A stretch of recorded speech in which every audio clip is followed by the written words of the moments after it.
where when you're like not seeing the full picture, or you're really messing up, someone says, here's how I see it. Does that help? Right? Just to kind of guide you along the way. Generation to generation. Earth is blessed with some prophets and some poets. And I don't know what year you were born, and you don't have to raise your hands and tell me. But I was born in 1962, which makes me old, right? Okay, maybe. Some of you say yes. I was born in 1962, and when we talk about a generation of prophets and poets, I grew up with lots of prophets and poets around, right? They were all over the media. Did I always know it or understand it or realize that I was growing up in an interesting time? Probably not. But prophets and poets, generation to generation, have been there. Some with vision and wisdom, right? Vision and wisdom that went beyond the hamster wheel lives that many are living. And those prophets and poets aren't always appreciated or even respected. Well, we can ask Jesus about that, right? Sometimes they even seem a little strange to those around them. They're often out of sync with the status quo. And their tension with empire or the status quo, with those powers in control, might cause them some increased stress or trauma. And that can be hard to shoulder, right? And we seldom hear of Jesus, who is nonviolent, Lamb of God, King of Kings, Lord of Lords, Prince of Peace, right? We don't often hear him described as stressed and distressed, and yet we know he went away to pray. We know there were times when he was bearing a heavy burden. And of course, he was, and we know he pushed the envelope. And the question is, for his generation, did he push it too far? And Christians today would say, well, there's an easy answer, what price did he pay? Well, we know what price he paid, but what about before the cross, the price he paid, right? And that's where a lot of us live, right? It's like we're doing the right things, we're doing what the Spirit guides us to do, we're helping to transform the world, and sometimes there's stress of that. And so we need that family connection, the close people, just to lean on and guide us on our way. And Jesus was born into a violent society where many suffered, and they were getting poorer by the year because of the way the system was set up. And Jesus went about doing healing and feeding hungry people and caring. And his compassion and teaching filled minds with that blessed assurance of God's love. Just his presence brought that to people, right?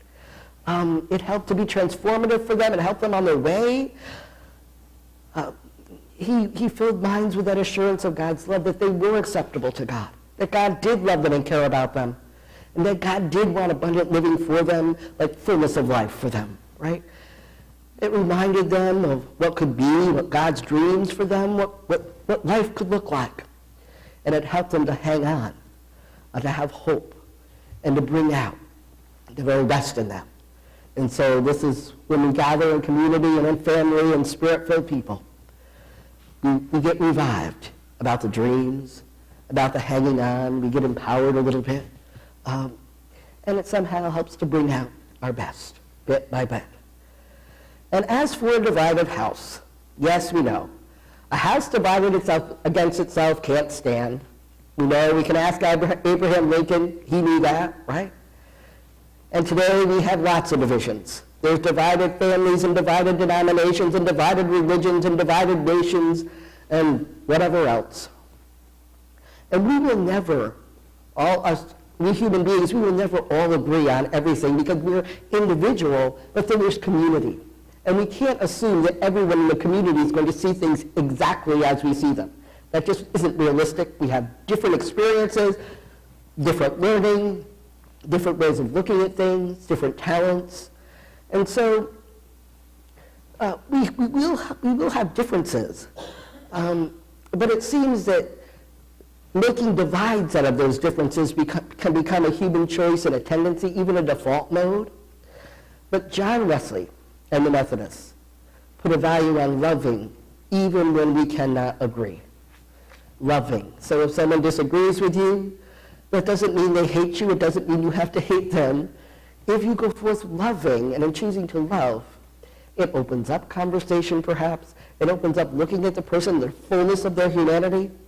So, according to Diana Butler-Bass, who writes a little article that's in How to Read Our Divides, she says this, it's like, why make an effort to heal our divides? Well, divisions separate us from one another. And we're all one web of life. One Creator made us all, and the divides and divisions push us further apart, alienate us further from one another. And so making an effort to heal our divides can mean looking at our behaviors to encourage one another to draw near, to recognize the fullness of one another's humanity. You see, sometimes we claim that we're morally right and putting up with the ethical failures of others, and I'll repeat that. Sometimes it's nice to think that we're morally right and putting up with the ethical failures of others, right? But the fact, if we take that stance, what do they think about us, right? So it goes two ways. And so we form boundaries in our minds. There's us and them. We're right and we're not like those other people. And those boundaries can become prejudices. And then nothing gets solved. We're pushed further away. And Stephen Patterson, this is the one you keep hearing about from me, the Galatians 3:28, a little bit before it. Stephen Patterson argued the early Christian creed, which was based on early baptismal liturgy, Galatians 3:28, for you are all children of God in the same Spirit. There is no Jew or Greek.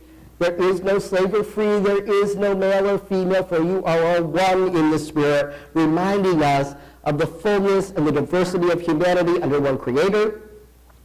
And Stephen says this was not so much an attempt for early Christians to divide ourselves off as a separate group, but to remind themselves and one another, themselves and the world, right, of the diversity of creation, right? It's a statement of human solidarity, proclaiming the kinship of humankind in a hurting, divided, and violent world. So that's where the church positions itself in bringing it all back together. There is no slave or free, male nor female, for you are all one in the Spirit.